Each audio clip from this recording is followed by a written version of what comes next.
அன்பார்ந்த மாணவர்களே வணக்கம். This is doctor Siva.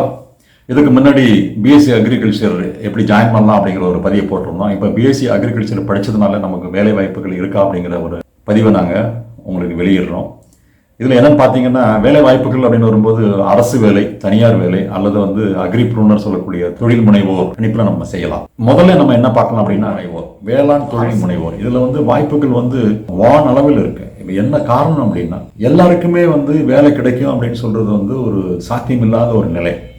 அப்போ நமக்கு என்ன ஒரு மாற்று வழின்னு பார்த்தீங்கன்னா, நாமளே சுய தொழில் அப்படி இல்லைன்னா அக்ரிப்ரூனர் ஆகலாம். அதில் என்னென்ன லெவலில் நம்மளுக்கு அரசாங்கத்தின் உதவியோடு நம்ம செய்யக்கூடிய வழிமுறைகளை பார்க்கலாம். இப்போ சாதாரணமாக பார்த்தீங்கன்னா, agri clinics and agri business centres அப்படின்னு நம்ம சொல்கிறோம். இந்த அக்ரி கிளினிக்னு பார்த்தீங்கன்னா, national bank for agriculture and rural development NABARD நம்ம சொல்கிறோம். அது நீங்கள் பிஎஸ்சி அக்ரிகல்ச்சர் முடித்த உடனே நீங்கள் ஒரு கோர்ஸ் அட்டன் பண்ணீங்க அப்படின்னா, உங்களுக்கு 5 லட்சம் ரூபாய் எந்த விதமான பாதுகாப்பு இல்லாமல் கடன் வசதி ஏற்படுத்தி தருவாங்க. அப்போ அதோடு மட்டும் இல்லாமல் நம்ம பிஸ்னஸ் செய்யறதுக்கான வாய்ப்புகளையும் அவங்க எடுத்து உரைப்பாங்க. அந்த அக்ரி கிளினிக்னு நீங்கள் ஆரம்பிக்கலாம், இல்லைன்னா அக்ரி பிஸ்னஸ் சென்டர்னு சொல்லிட்டு உங்களுடைய சென்டர் மாதிரியே வச்சுக்கிட்டு நீங்கள் சர்வீசஸ் எல்லாம் பண்ணலாம்.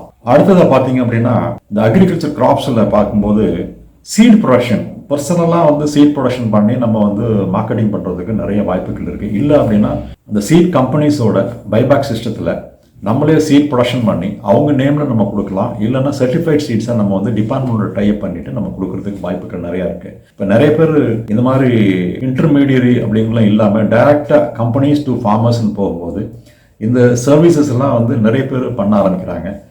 அந்த அக்ரி படிக்காதெல்லாம் பண்ணும்போது நம்ம அக்ரி படித்தவங்க அந்த சர்வீசஸ் எல்லாம் பண்ணலாம் அப்படிங்கிறது இன்றைய நிலை. அடுத்து ஹார்டிகல்ச்சர் கிராப்ஸில் ஸ்கோப் ரொம்ப அதிகமாக இருக்குது. என்னன்னு பார்த்தீங்கன்னா, வெஜிடபிள் சீட்ஸ்ன்னு வரும்போது ஒவ்வொரு பகுதியிலையும் ஒவ்வொரு கிராப் டாமினண்ட்டாக இருக்கும். இப்போ கத்திரிக்காய், வெண்டிக்காய், இந்த வெஜிடபிள் சீட்ஸ் எங்கெங்கே இருக்குது. இப்போ ஊட்டிலெல்லாம் மலை காய்கறிகள் நம்ம சொல்கிறோம். அதே மாதிரி ஒட்டஞ்சத்திரத்தில், அதே போல் மற்ற மாவட்டங்களில் இருக்கக்கூடிய அந்த காய்கறி விதைகளை உற்பத்தி செய்யலாம்.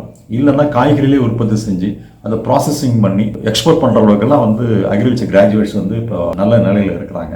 இப்போ எக்ஸ்போர்ட் அப்படின்னு நம்ம சொல்லும்போது பார்த்தீங்கன்னா, எப்பிடா அப்படின்னு நம்ம சொல்கிறோம். நீங்கள் ரெஜிஸ்டர் பண்ணிங்களா, you can become a member. அவங்க உங்களுக்கு கைட் பண்ணுவாங்க. அந்த கைடன்ஸ் மூலமாக நீங்கள் எக்ஸ்போர்ட் அல்லது இம்போர்ட் நீங்கள் பண்ணலாம். அடுத்ததாக பார்த்தீங்கன்னா, ஆல்டர்னேட்டிவ் அக்ரிகல்ச்சர் நம்ம சொல்கிறோம். அது என்னன்னா, மாற்று வழியில் நம்ம வேளாண்மை செய்யணும் அப்படிங்கிறது தான். இப்போது ஃபாரஸ்ட்ரி அப்படின்னா, அந்த ஃபாரஸ்ட்ரி அதிகமாக நம்ம வளர்க்க முடியாது. ஆனால் ட்ரீஸ் அவுட் சைட் ஃபாரஸ்ட் அப்படின்னு நம்ம சொல்கிறோம், TOFன்னு சொல்கிறோம். அந்த ஃபாரஸ்ட்டுக்குள்ள இருக்கக்கூடிய மரங்கள் எவ்வளோ இருக்கோ அந்த மரங்களை வெளியில் நட்டோம் அப்படின்னா அது ஈக்குவலன் டு ஃபாரஸ்ட் அப்படின்னு நம்ம சொல்கிறோம். அதே மாதிரி வயல்வெளிகளை, நிலங்கள் மட்டும்தான் நம்ம விவசாயம் பண்ணணும்னு கிடையாது. நம்ம இருக்கக்கூடிய வசிக்கக்கூடிய இடத்துக்குள்ள பக்கத்தில் இருக்கக்கூடியது, அந்த மாடிப்படிகள் அப்படி இல்லைன்னா மாடி தோட்டம், இந்த டெரஸ் கார்டன் அப்படின்னு சொல்லக்கூடிய இடத்துல நம்ம மாற்று வேளாண்மை நம்ம சொல்கிறோம். நம்ம குடும்பத்துக்கு தேவையான, இல்லைன்னா அது ஒரு பிஸ்னஸ் சென்டர் மாதிரி மாற்றிக்கிட்டோம் அப்படின்னா, நம்ம குடும்பத்துக்கு தேவை இல்லாத போது அதை நம்ம வெளியில் சேல்ஸ் பண்ணலாம் அப்படிங்கிறத இப்போ நிறைய பேர் ரொம்ப ஆர்வமாக செய்கிறாங்க. இதில் பெரும்பாலும் என்னென்னு பார்த்தீங்கன்னா, இன்புட் சர்வீசஸ் எல்லாம் அக்ரிகல்ச்சர் கிராஜுவேட்ஸ் இப்போ கொடுக்க ஆரம்பிச்சிருக்காங்க. தனித்தனி சின்ன சின்ன கம்பெனிஸ் எல்லாம் வச்சுக்கிட்டு ஒவ்வொரு ஊர்லேயும் சின்ன கம்பெனிஸ் வச்சு வெஜிடபிள் சீட்ஸ் தருவாங்க, இல்லைன்னா அக்ரிகல்ச்சரல் கிராப்ஸுக்கு சீட்ஸ் தருவாங்க.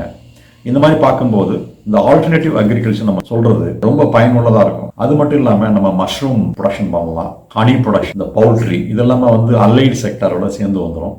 இருந்தாலும் இந்த வேளாண்மை தொடர்பு உள்ளதுனால நம்ம செல்ஃப் எம்ப்ளாய்மெண்ட் அப்படி இல்லைன்னா அக்ரிப்ரூனர் நம்ம செய்யும்போது இதெல்லாம் ஒரு வாய்ப்புகள் அதிகமாக இருக்குன்னு நம்ம சொல்லணும். அக்ரிகல்ச்சரல் செக்டர் சொல்லும்போது என்ன பார்த்தீங்க அப்படின்னா, இப்போ நமக்கே தெரியும், இப்போ மக்கள் தொகை அதிகமாக இருக்கிறதுனால பயிர் சாகுபடி செய்யும் இடம் ரொம்ப கம்மியாக தான் இருக்குது. நாளுக்கு நாள் கொஞ்சம் குறைஞ்சிட்டு தான் வருது. அப்போது இந்த மக்கள் தொகை ஒரு பக்கம் அதிகமாகுது, நம்ம பயிரிடும் இடம் ரொம்ப கம்மியாகுது அப்படின்னா அடுத்தது என்ன பண்ணால் ஆல்டர்னேட்டிவ் அக்ரிகல்ச்சர் தான். ஸோ நம்ம இந்த மாதிரி பார்க்கும்போது இந்த ஆல்டர்னேட்டிவ் அக்ரிகல்ச்சர், இந்த டெரஸ் கார்டனிங், இந்த வால் கார்டன், இல்லைன்னா மைக்ரோ கிரீன்ஸ் ப்ரொடக்ஷன் அப்படின்னு நம்ம வீட்டிலேயே இந்த தட்டுகள்லேயே நம்ம வளர்க்கக்கூடிய முறைகள்லாம் நிறைய வந்திருக்கு. அதை நீங்கள் ரொம்ப முக்கியமான ஒரு விஷயம் என்னன்னு பாத்தீங்கன்னா ஆர்டிபிஷியல் இன்டெலிஜென்ஸ், செயற்கை நுண்ணறிவு அப்படின்னு சொல்றோம். அப்படின்னா இதை வந்து வேளாண்மையில பயன்படுத்துறதுக்கு இப்ப நிறைய வாய்ப்புகள் வந்துருச்சு. அது என்னென்ன வகையில பாத்தீங்கன்னா இந்த இரிகேஷன் சிஸ்டத்துல வந்து ஆட்டோமேஷன் பண்ணலாம். இந்த ரிமோட் சென்சிங்ல வந்து நம்மளுடைய தேவைகள் என்னன்னு பார்க்கலாம். நம்ம வயல்வெளியில எங்கெங்க வந்து பூச்சி எல்லாம் தாக்கி இருக்கு, அந்த ஃபெர்டிலைசர் டெஃபிஷியன்சி எங்க இருக்கு அப்படிங்கிறதுலாம் வந்து இந்த ரிமோட் சென்சிங் மூலமா நம்ம கண்டுபிடிக்கலாம். அப்போ ஆர்டிபிஷியல் இன்டெலிஜென்ஸ் வந்து இதுல ரொம்ப பயனுள்ளதா இருக்கும். கிராப் ஹார்வெஸ்டிங் அப்படிங்கிறதுல வந்து எந்த நிலையில வந்து அந்த பயிர் இருக்குது, அந்த காய்கறிகள்லாம் எந்த நிலையில இருக்கு, அறுவடை செய்யற காலம் வந்துருச்சா அப்படிங்கிறதெல்லாம் வந்து இந்த ஆர்டிபிஷியல் இன்டெலிஜென்ஸ் மூலமா நம்ம வீட்டில இருந்தே கண்டுபிடிச்சிக்கலாம். அடுத்தது என்னன்னு பாத்தீங்க அப்படின்னா அந்த ஒரு பகுதியில் ஈல்டு ப்ரொடக்ஷன் எவ்வளவு வந்து மகசூல் கிடைக்கும் அப்படிங்கிறத வந்து இந்த ஆர்டிபிஷியல் இன்டெலிஜென்ஸ் மூலமா நம்ம வந்து பயன்படுத்தலாம். அதோடு மட்டும் இல்லாமல் ஃபார்ம் மெஷினரிஸ் எல்லாம் வந்து நிறைய இந்த ஆர்டிபிஷியல் இன்டெலிஜென்ஸ்ல இப்போ சப்போஸ் ஒரு வீடர் இருக்குன்னு வச்சுங்களேன், அந்த வீடர்ல வந்து ஸ்கேன் பண்ணும், இது வந்து நல்ல பயிரா இல்லைன்னா இது வந்து களைப்பயிரான்னு பார்த்துரும்.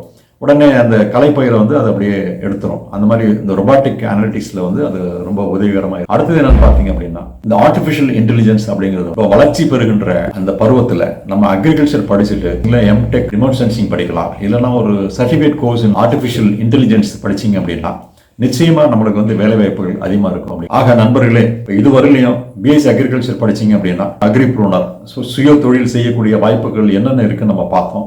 எப்பொழுதுமே ஒரு டிகிரி படித்தோம் அப்படின்னா வேலை வாய்ப்புகள் உடனே கிடைக்குன்னு சொல்ல முடியாது. நம்ம வேலை வாய்ப்புகளை நாம தான் வந்து உருவாக்கணும், அதற்கு நாம தகுதிப்படுத்திக்கணும். நீங்களே தேர்வு செய்து எங்கே உங்களுக்கு வந்து வேலை வாய்ப்புகள் கிடைச்சாலும் இந்த பிஎஸ்சி அக்ரிகல்ச்சர் படித்ததற்கான ஒரு பயன்பாட்டினை நீங்கள் வெளிப்படுத்த வேண்டும் என்பதை அன்புடன் கேட்டுக்கொள்கின்றேன். நன்றி, வணக்கம்.